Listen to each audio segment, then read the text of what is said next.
Barack Obama was in a funk. He was slouched in a big leather chair, one knee propped against the edge of the conference table, a sullen expression on his face.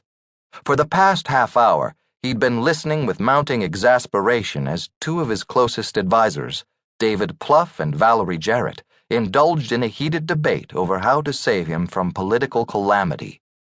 It was August 2011, and in less than 15 months, Obama would face the American people in a bid for a second term in the White House. Since FDR, only one Democratic president, Bill Clinton, had managed that feat. And according to Plouffe, who had replaced David Axelrod as Obama's chief in-house campaign strategist, the president's prospects looked iffy at best. The latest Gallup poll had Obama at the lowest monthly job approval rating of his presidency, with only 41% of adults approving of his performance. The spare and wiry Plouffe was an intense man of few words, a numbers genius, and a formidable competitor. Though Obama's re-election headquarters was officially based 700 miles away in Chicago, Plouffe ruled the campaign from inside the West Wing. "We have to play hardball," Plouffe said, according to a person who took part in the meeting. "We have to bury our Republican opponent with attack ads. And we need a popular figure, a point man in the campaign, someone who will excite the base and independents and be the president's chief surrogate. In my opinion, the best person for that job is Bill Clinton." Normally, in meetings like this, no one questioned Plouffe's authority. But as he spoke in favor of enlisting Bill Clinton in the campaign, Plouffe appeared uncharacteristically nervous. He kept glancing down the table at Valerie Jarrett, who sat a few feet away. Jarrett's eyes were ablaze with defiance. Before they gathered for this pivotal campaign strategy meeting, Plouffe had met privately with Jarrett and given her a heads up.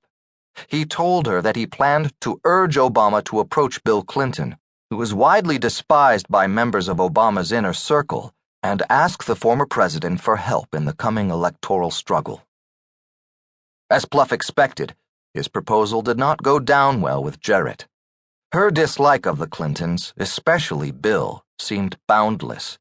Instead, Jarrett suggested that the point person in the campaign should be Oprah Winfrey, whose legendary persuasive powers, especially among women and minorities, was known among opinion poll researchers as the Oprah effect. Jarrett believed that Oprah was more likely to stay on message and be much more controllable than Bill Clinton.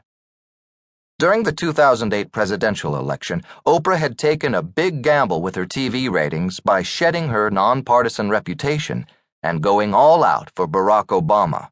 She headlined massive rallies and raised hundreds of thousands of dollars for his campaign. And she was widely credited with pulling in more than 1 million votes. In return for her support, Oprah had been promised unique access to the White House by Obama if he won.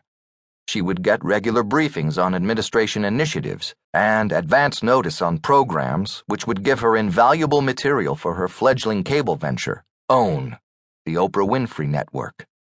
Oprah intended to make her unique White House access a part of her new network, a source close to Oprah said in an interview for this book.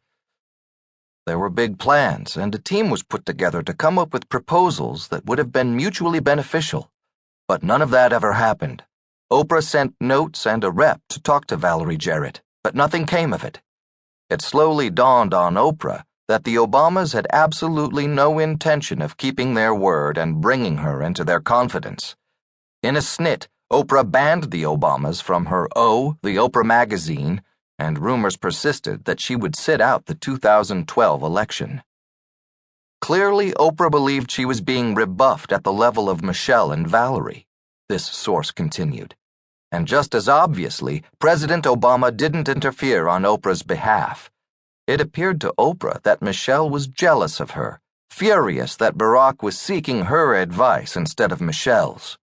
For her part, Oprah didn't like being with Michelle, because the First Lady was constantly one-upping the president and anybody else around her. Oprah was hurt and angry and would never make up with the Obamas. She knows how to hold a grudge. David Plouffe reminded Valerie Jarrett about the ill feelings between Oprah and the Obamas. "Oprah has turned her back on us," he said.